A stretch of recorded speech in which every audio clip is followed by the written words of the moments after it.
오늘 우리에게 주시는 말씀 누가복음 6장 27절에서 36절까지입니다. 그러나 내 말을 듣고 있는 너희에게 내가 말한다. 너희의 원수를 사랑하여라. 너희를 미워하는 사람들에게 잘해주고 너희를 저주하는 사람들을 축복하고 너희를 모욕하는 사람들을 위하여 기도하여라.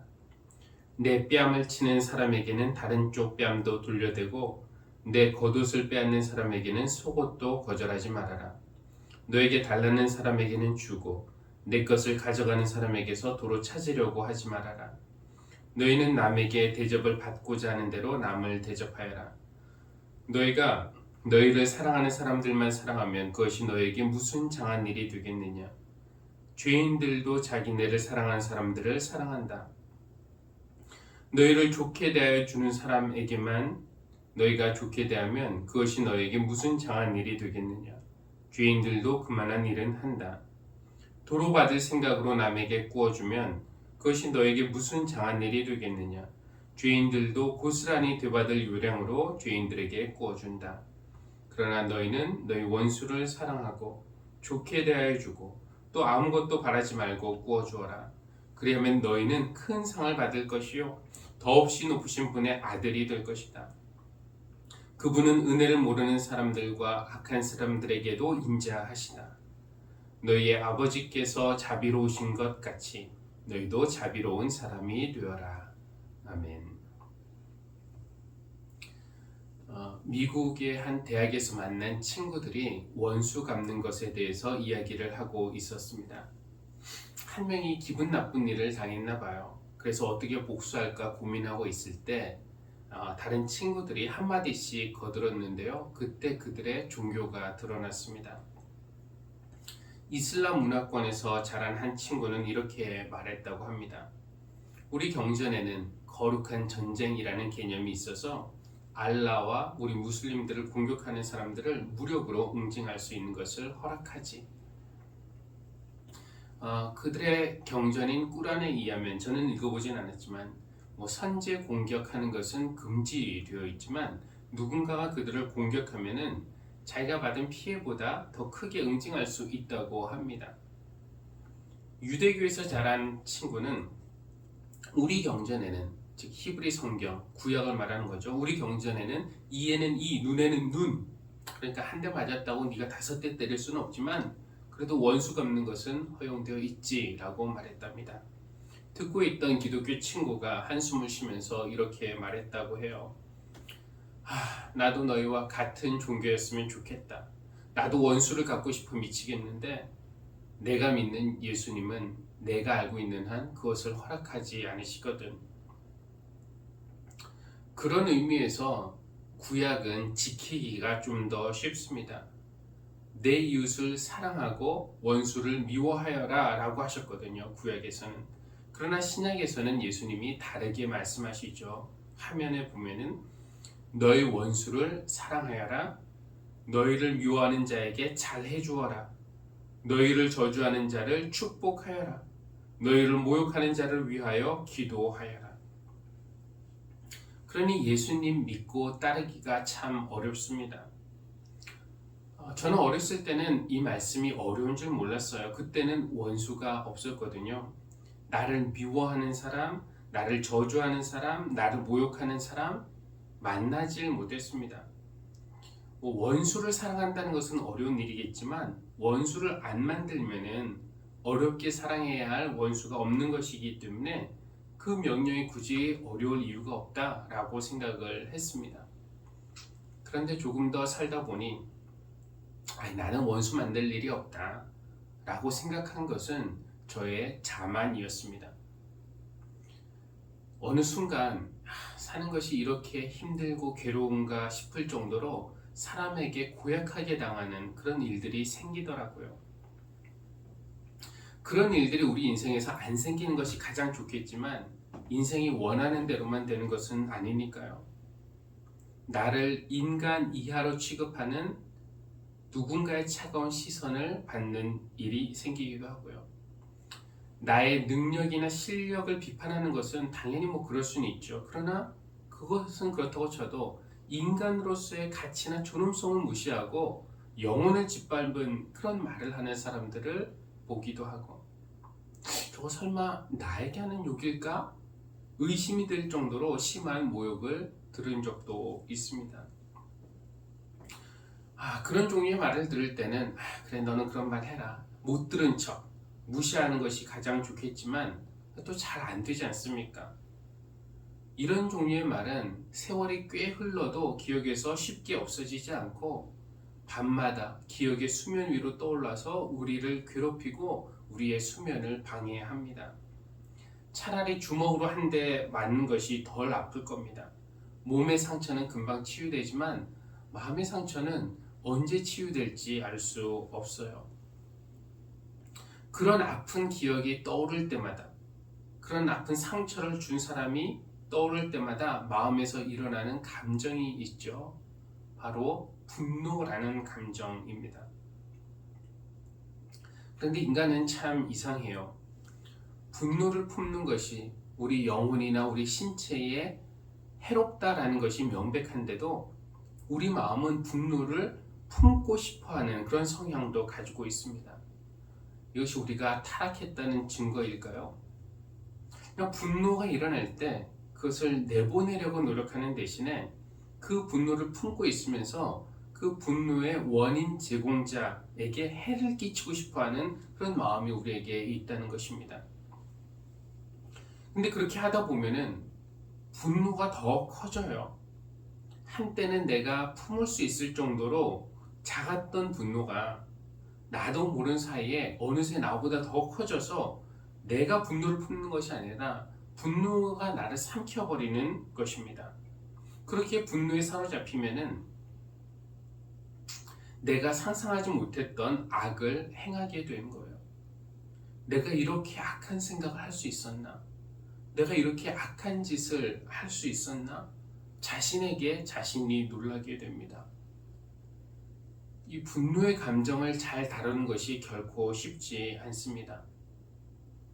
그 분노를 적절한 방법으로 소화해내거나 무언가로 승화하거나 아니면 적정 수준에서 관리할 수 있어야 되는데 그것이 어렵다 보니까 우리는 그냥 내버려둬요. 방치해둡니다. 화가 이러다가 사라지겠지. 해결하지 못한 그 감정을 그냥 내버려두는 것이죠. 그런데 제대로 해결되지 않는 그 분노의 감정은 우리 안에 쌓이고 쌓이면은 시간이 지나면서 여러 가지 이상 증상을 일으킵니다. 쌓였던 감정이 겉으로 폭발하면은 사람이 폭력적으로 변하기도 하고요. 속으로 깊어지면은 사람이 우울해지기도 합니다. 사람들 중에는 겉으로 보기에는 멀쩡해 보이지만 속은 이 딱딱한 분노로 가득 차 있어서 만나는 사람에게 상처를 주는 그런 사람들이 있습니다. 그들은 누군가에게 이 상처 주는 말, 아프게 찌르는 말, 이 말을 하지 않고서는 견디지 못하는 것 같아요. 그런데 자기의 말이 누군가를 상처 준다는 것을 잘 깨닫지 못합니다. 그들의 무의식 속에는 누군가가 나에게 걸리기만 해봐라, 이런 마음 품고 있다가 누가 재수없게 걸리면 그에게 분노를 쏟아내는 겁니다. 여러분도 사시면서 이런 사람 한두 명쯤 만나보셨으리라 생각은 합니다. 아직 그런 사람을 만나지 않으셨다면요, 이건 감사한 일이고, 그러나 앞으로 얼마든지 만날 수 있다는 생각 예상하고 있으면은 그때 충격은 덜할 것입니다. 물론 내가 100% 잘할 수만은 없죠. 그에게 분노를 일으킬 만한 빌미를 제공했을 수는 있어요. 그런데 내가 그 사람에게 10 정도를 잘못했는데 그 사람은 마치 내가 100 정도 잘못한 것처럼 나를 그렇게 공격하는 것입니다. 그럴 때 우리는 어떡합니까? 억울하죠. 그때 내 안에 발생하는 감정이 바로 분노입니다. 누군가가 나에게 그렇게 공격하면은 분노로 맞대응하고 싶어하는 그런 생각이 들죠. 누구는 화낼 줄 모르는 바보로 하냐, 이렇게 생각이 되는 겁니다. 그러나 사실은 그런 사람은 피하는 것이 상책이라고 합니다. 분노로 대응해봤자 그렇죠? 그 사람이 나에게 공격하고 내가 분노해서 공격해봤자 그 사람 안에 있는 그 분노의 용암만 더 뜨겁게 달구는 것입니다. 내가 한 방 맞아도 저 사람도 아픈 사람, 불쌍한 사람이라고 이해하고 그냥 회피하는 것이 상책이라는 거예요. 맞습니다. 어떻게 보면은 그 사람도 아픈 사람이에요. 그렇게 자기가 살고 싶어서 사는 것이 아니라 뭐 어렸을 때 받은 상처나 뭐 여러 가지 이유가 있겠죠. 그 속에 뭉쳐 있는 그 분노 때문에 누군가를 미워하거나 누군가를 찌르지 않고는 살 수 없는 상태이기 때문에 그도 나름대로 자기 마음의 지옥에서 살고 있는 겁니다. 그런 사람은 대체로 자기가 그런 상태에 있다는 것을 인정하지 않아요. 인정하지 않기 때문에 만약 인정하고 전문가를 찾아가서 도움을 받으면은 그 마음에 응어리진 것을 어느 정도 풀 수는 있을 텐데 그런 용기가 없는 것입니다. 그러니 평생 고슴도치처럼 살면서 곁에 있는 사람을 아프게 찌르는 것입니다. 그 사람도 안 됐지. 이런 긍휼한 마음이 들면은 한 번은 당해줄 수 있습니다. 그러나 그 사람이 안 됐다고 해서 계속 그 사람 옆에 있는 것도 현명하다고는 볼 수 없습니다. 예전에 어떤 분이 이런 조언을 한 것을 들은 적이 있어요. 이 속에 해결되지 않는 분노가 있어서 남에게 상처를 주는 사람이 곁에 있다면은 그 사람은 피하는 것이 상책이다 라고 하면서 어떻게 말하냐면은 그 사람도 나름대로 마음속에 지옥에 살고 있다. 그 사람에게 맞대응하는 것은 그 사람이 살고 있는 지옥에 내가 발을 담그는 것이다. 내가 한 발 들어가서 그 사람을 지옥에서 꺼내올 능력이 있으면, 그럴 자신이 있으면 들어가라. 그러나 그와 함께 지옥에 빠져들어가는 것은 어리석은 일이다 라는 것이죠. 그런 사람은 피하는 것이 상책이지만, 원수를 안 만드는 것이 상책이지만, 그렇다고 해서 그 사람에게 인간으로서 가지는 절대적인 가치가 없다는 의미는 아닙니다. 내가 원수를 여기는 사람이라고 해도, 나를 저주하는 사람이라고 해도, 나를 미워하고 모욕하는 사람이라고 해도, 내가 인간 같지 않게 보는 사람이라고 해도 그에게도 인간으로서의 절대 가치가 있다는 것은 우리가 인정을 해야 합니다. 그것을 우리가 인정하지 못하면 예수님이 우리에게 명령하신 대로 그를 사랑하거나 축복하거나 잘 대해주거나 그들을 위해서 기도할 수가 없어요. 사람에게는 누구나 절대적인 가치가 있는데, 저는 이것은 기독교 신앙에서, 우리 기독교 신앙에서 나온 것이 아닌가라는 그런 생각을 해봅니다.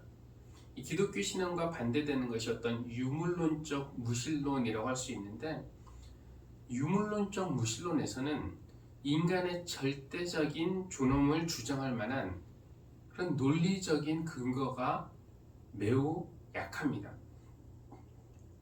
그들은 아마 우리가 서로 평화롭게 살아야 되니까 인간으로서 서로 존중해 주자, 이 정도는 말할 수 있지만 인간에게 어떤 절대적인 가치가 있다고 그렇게 주장할 만한 근거는 부족합니다. 근데 그냥 물건이나 똑같은 거니까요, 인간도. 그런데 우리 기독교에서는 왜 인간에게 절대적인 가치가 있다고 믿느냐? 최소한 세 가지 근거가 있는데요. 첫째, 모든 인간은 하나님이 그분의 형상을 따라 창조하셨기 때문입니다. 그렇죠? 하나님의 형상을 담고 있기 때문에 모든 인간은 존귀하다라고 말하고 있어요. 둘째, 예수님이 그 사람을 위해서 죽으셨기 때문입니다. 그 사람의 목숨의 가격은 주님의 목숨값을 것 같아요. 주님이 목숨값을 치르고 그 사람을 살리셨기 때문에 그만큼 가치 있는 존재다라고 이야기합니다. 셋째, 성령님이 그 사람 안에 사시기 때문에 그는 존귀한 존재라는 것입니다. 그러니까 기독교인들만 존귀합니까? 그렇지 않아요. 하나님을 믿지 않는 사람에게도 처음 두 개는 해당이 됩니다. 모든 사람이, 기독교인들만 아니라 모든 사람이 하나님의 형상대로 창조되었고 예수님은 모두를 위해서 돌아가셨습니다. 그들이 비록 그 진리를 부인한다고 해서 그 진리가 변하는 건 아니에요. 하나님은 모두를 창조하셨고 예수님은 모두를 위해 돌아가셨어요. 그 사실을 믿는 사람들, 우리 기독교인들에게는 하나님이 성령을 주셨기 때문에 믿는 사람들 안에는 성령님이 거하십니다. 우리가 절대적인 가치를 가지는 또 하나의 이유가 추가되는 것이죠. 어떤 사람을 대할 때, 볼 때 비록 그가 나를 괴롭히는 사람이라고 하더라도 그에게도 인간으로서의 절대적인 가치가 있다는 것을 인정할 때 우리는 우리를 사랑하는 사람만 사랑하지 않고 우리에게 잘해주는 사람에게만 잘해주지 않고 심지어 원수도 미워하지 않을 그럴 힘이 생기는 겁니다. 오늘 창세기 본문에는 원수를 사랑하고 나를 미워하는 자에게 잘해주고 나를 저주하는 자를 축복하라는 예수님의 말씀을 잘 실천한 인물이 등장하죠. 바로 요셉입니다. 요셉의 아버지 야곱에게는 4명의 아내가 있었고 그들 사이에서 12명의 아들을 얻었습니다. 이 4명의 아내 중에 가장 사랑하는 아내인 라헬에게서 얻은 첫 번째 아들이 바로 요셉이에요. 야곱의 노년에 가장 사랑하는 아내에게서 태어난 아들 요셉. 그냥 바람직한 것은 아니지만 야곱이 그 아들을 편애한 이유는 어느 정도 이해는 할 수 있습니다. 형들이 들에서 양을 치는 그 고된 일을 하는 동안에 요셉은 채색 옷을 입고 집에서 놀았으니 형들이 요셉을 미워하는 것도 당연한 일이었습니다. 요셉 자신도 형들의 미움과 질투에 부채질을 했어요. 형들의 볕단이 자기에게 절했다는 꿈, 해와 달과 별 11개가 자기에게 절했다는 꿈 이야기를 들려주자 형들은 요셉을 더욱 미워했습니다. 하루는 형들이 들에서 양을 치고 있는데 아버지가 요셉에게 심부름을 시켜요. 잘하고 있는지 한번 확인하고 오라고요. 멀리서 채색 옷을 입은 동생이 오는 것을 본 형들에게 나쁜 생각이 들었습니다. 저 미운 놈 우리가 없애버리자, 그런 생각. 그들 중 한 명이 말리지 않았다면 나머지 형들이 그를 구덩이에 던져 죽였겠지만 다행히 한 명의 개입으로 목숨을 건질 수는 있었습니다. 마침 지나가는 상인들이 있었어요. 형들은 그들에게 동생을 팔았고 아버지에게는 그가 죽었다고 말했습니다. 그 이후에 일어난 이야기를 우리가 대략 알고 있습니다.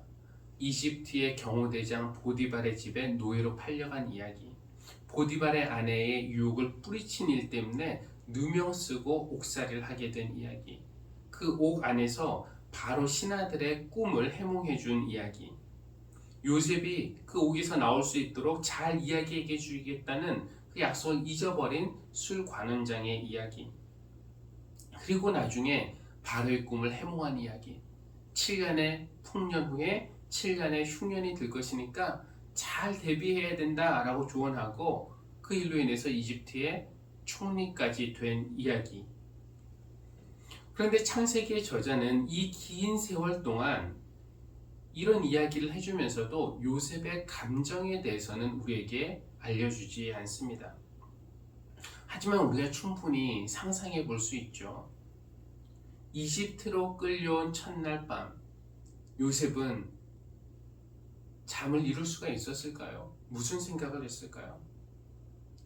언제 나올지 알 수 없는 그 감옥에서 보낸 많은 밤들, 그때 잠 못 이룬 요셉은 어떤 심정이었을까요? 어린 나를 향해 욕을 퍼붓는 형들의 입, 저항할 수 없을 정도로 나를 거칠게 다루는 형들의 손, 깊은 웅덩이에 던져졌을 때 그 느낌, 형들 때문에 노예로 팔려가는 신세, 그런 장면들이 사진처럼 떠올랐을 것이고 그때마다 형들을 향한 미움과 분노는 요셉 안에서 들끓었을 것입니다. 나를 죽이려고 할 정도로 내가 미웠나? 나를 노예로 팔 정도로 내가 형들에게 잘못했나? 어디 두고 보자. 그렇게 수년이 흐른 후 요셉은 이집트의 총리가 되었고, 가뭄에 시달린 형들은 곡식을 사기 위해서 이집트로 왔다가 정말로 요셉의 어린 시절 꿈처럼 그 앞에 엎드리게 되었습니다. 복수의 기회가 찾아온 것이죠.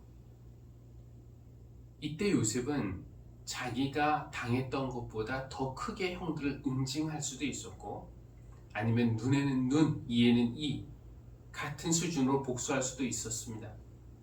그러나 요셉은 그 형들에게 다르게 말해요.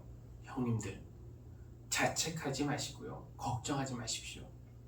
형님들이 나를 이곳에 팔아넘기기는 했지만 그것은 하나님이 형님들보다 앞서서 나를 여기에 보내셔서 우리 목숨을 살려주시려고 그렇게 하신 것입니다. 하나님이 나를 형님들보다 앞서서 보내신 것은 하나님이 크나큰 구원을 베푸셔서 우리 모두의 생명을 살리시려는 것입니다. 그러므로 실제로 나를 이리로 보낸 것은 형님들이 아니라 하나님이십니다. 이 요셉의 말을 듣고 있으면요, 예수님이 오늘 하셨던 말씀이 겹칩니다. 너희의 원수를 사랑하여라. 너희를 미워하는 사람들에게 잘해주어라. 너희를 저주하는 자들을 축복하여라. 너희를 모욕하는 자들을 위하여 기도하여라. 요셉이라고 왜 형들이 밉지 않았겠습니까? 왜 복수하고 싶은 마음이 없었겠어요? 그러나 요셉은 모두를 살리시려는 하나님의 큰 계획을 보았기 때문에 그 분노의 감정을 이겨낼 수 있었던 것입니다. 아까 우리가 불렀던 찬양, 아버지 당신의 마음이 있는 곳에 라는 그 찬양 불렀는데, 그 가사처럼 하나님의 마음이 있는 곳에 요셉의 마음이 있었고요, 하나님이 바라보는 시선으로 요셉이 형들을 바라볼 수 있었기 때문에 그는 형들을 용서하고 잘 대해줄 수 있었던 것입니다. 교회 여러분, 감사한 것은 예수님이 우리를 대하실 때도 그렇습니다. 그분은 비록 유대인이었지만 유대교 율법대로 하지 않으셨고요, 또 예수님이 무슬림이 아니셨다는 것도 감사한 일입니다. 만약에 예수님이 유대교의 법대로 하자고 하셨다면 눈에는 눈, 이에는 이, 부활하신 후에 우리에게 나타나셔서 너도 한번 십자가 져봐라 이렇게 하셨을 것이고요, 이슬람의 법대로 하셨다면 우리 모두를 영원한 지옥불에 던지셨을 것입니다. 그러나 주님은 우리를 보실 때 하나님의 형상을 지닌 고귀한 인간으로 보셨고, 우리가 비록 십자가에 못 박으라고 소리 외쳤지만 우리가 무엇을 하는지 모르고 죄를 짓는 그런 불쌍한 사람으로 여기셨습니다. 그래서 우리를 원수 취급하시는 대신에 아버지, 저들을 용서하여 주십시오. 자기들이 무슨 일을 하는지 알지 못합니다. 우리를 위해서 기도해 주셨습니다. 너희의 원수를 사랑하여라. 너희를 미워하는 사람들에게 잘해 주어라. 너희를 저주하는 사람들을 축복하여라. 너희를 모욕하는 자를 위하여 기도하여라. 그것이 요셉이 형들을 대하는 자세였고요, 예수님이 우리를 대하는 자세였고, 그것이 우리가 오늘 원수로 생각하는 사람이 있다면 그들을 대하는 자세여야 하겠습니다. 누구나 인간으로 가지는 절대적인 가치가 있음을 기억하고 살아가는 순간마다 하나님의 마음과 시선을 닮아가려고 노력하는 우리 모두를 하나님께서 어여삐 봐주셔서 우리 모두에게 복을 베풀어 주시기를 바랍니다.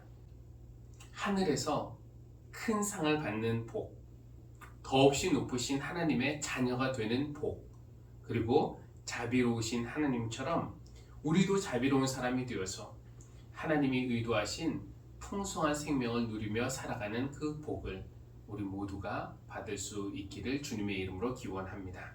기도하겠습니다. 하나님, 원수를 갚고 싶은 생각이 들 때 오늘의 말씀을 주시니 감사합니다.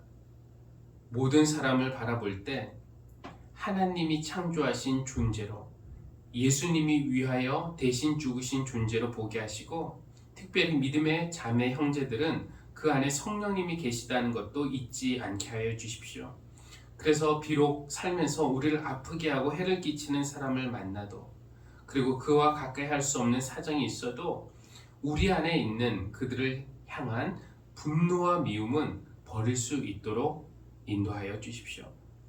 우리가 그들에게 복수를 생각하는 대신에 하나님의 정의와 크신 섭리를 신뢰하면서 그들을 사랑하고 축복하고 잘 대해주고 기도해 주려고 노력할 때 하나님이 우리를 대견하게 여겨주실 줄 믿습니다. 하나님 아버지의 마음을 주십시오. 하나님의 눈물을 주시고 하나님의 시선을 주시고 하나님을 닮은 자녀가 될 수 있도록 인도해 주시기를 기도합니다. 예수님의 이름으로 기도합니다. 아멘.